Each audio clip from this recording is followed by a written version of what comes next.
दोस्तों आज मैं लेकर आया हूं आपके लिए एक खास वीडियो। तो आप बताएंगे क्या खास है भाई। तो मैं आज टाटा कैपिटल जो कि मंडे के दिन इसका लिस्टिंग है, तो लिस्टिंग स्ट्रैटेजी क्या होना चाहिए, सेल कर देना चाहिए लिस्टिंग गेन लेकर या बाय करना चाहिए, या यदि आपने अप्लाई नहीं किया है तो यदि आप उस दिन खरीदना चाहते हैं और लॉन्ग टर्म के लिए इन्वेस्ट करना चाहते हैं, ये 2-4 दिन में ये कहां तक जा सकता है, तो ये बात है इस वीडियो में आपको मैं क्लियर बताने वाला हूं। और एक मैन बोर्ड अपकमिंग आईपीओ है, उसको भी इस वीडियो में बताने वाला हूं। तो हर बार की तरह जनता की जय बोलकर करते हैं वीडियो की शुरुआत। यदि आप चैनल पर नए हैं तो चैनल को सब्सक्राइब कर लीजिए, बेल आइकन को दबा दीजिए ताकि आईपीओ और शेयर मार्केट से जुड़ो इन्फॉर्मेशन सबसे पहले आपके मोबाइल में नोटिफिकेशन के रूप में आ जाए। तो दोस्तों टाटा कैपिटल, इसका यदि मैं लिस्टेड जेएमपी के बारे में बात करूं तो 1 से 2% इसका जेएमपी चल रहा है। ये 325 रुपया पर मेरे को अलॉट हुआ है, यानी कि सभी को 325 पे इसका अलॉट हुआ है, 325 के आसपास। इसका 1 से 2% जीएमपी चल रहा है। यदि लिस्टिंग के दिन मार्केट सेटलमेंट सही रहा तो ये 350 तक लिस्टिंग हो सकता है, नहीं तो 330-335 भी इसका लिस्टिंग हो सकता है। यदि मार्केट का सेटलमेंट नीचे रहा तो ये लिस्टिंग नीचे भी हो सकता है। आप सोच रहे हैं इसका, यदि मैं आपको बिजनेस मॉडल, यदि मैं कंपनी के बैकग्राउंड के बारे में बात करूं तो ये एनबीएफसी कंपनी है, यानी कि नॉन बैंकिंग फाइनेंशियल कंपनी।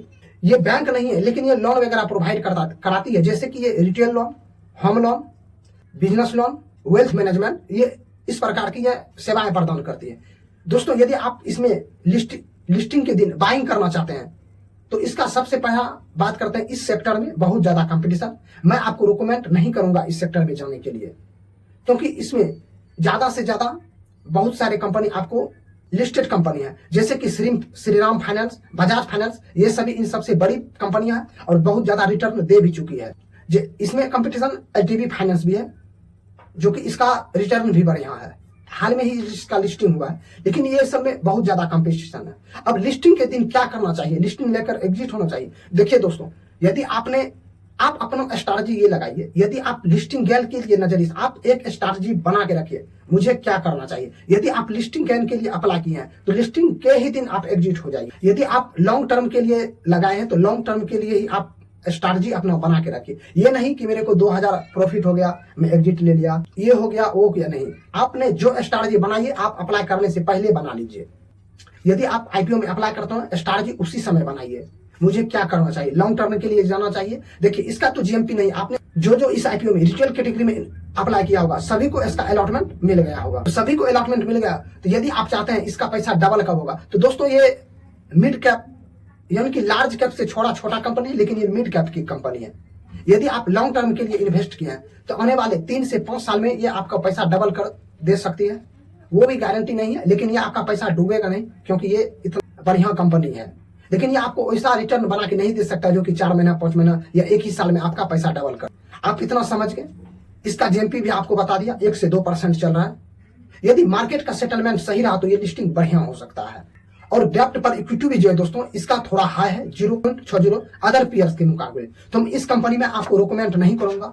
यदि आप लिस्टिंग के अप्लाई किए हैं तो आप लिस्टिंग ज्ञान लेकर एग्जिट हो सकते हैं। यदि आपको प्यार है टाटा से तो आप आगे इसमें लॉन्ग टर्म के लिए जा सकते हैं। अब ये बातें आपके लिए क्लियर हो गया। अब दोस्तों एक और जो मैन बोर्ड अपकमिंग आईपीओ आ रहा है उसके बारे में मैं आपको बता देता हूँ।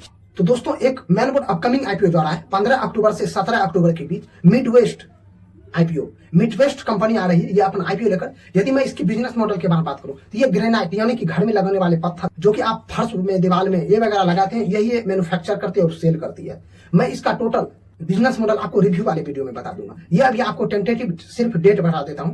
तो ये 15 अक्टूबर को ओपन हो रहा है, 17 को इसका क्लोजिंग हो, 20 को इसका अलॉटमेंट है और 24 को इसका लिस्टिंग है। ये फेस वैल्यू 5 रुपया लेकर आ रही है। 1014 से 1065 रुपया के बीच इसका प्राइस में है। टोटल 14 शेयर का एक लॉट है, यानी कि एक लॉट में 14 शेयर है और टोटल 451 करोड़ का इशू साइज लेकर आ रहे हैं, जिसमें कि 201 ऑफर फॉर सेल है, फ्रेश इशू 250 करोड़ है, जिसमें कि क्यूआईबी के लिए 50%, एचएनआई के लिए 15%, रिटेल के लिए 35% कोटा रखा गया। इसका आरओई आरओसी वगैरह बढ़िया है, मैं आपको रिव्यू वाले वीडियो में क्लियर कर दूंगा। आप कमेंट में जरूर बताएं कि टाटा कैपिटल के आईपीओ में लिस्टिंग के दिन आप क्या करना चाह रहे हैं, और यदि आप अप्लाई किए हैं तो वो भी बताएं, बाइंग कर रहे हैं तो वो भी बताएं।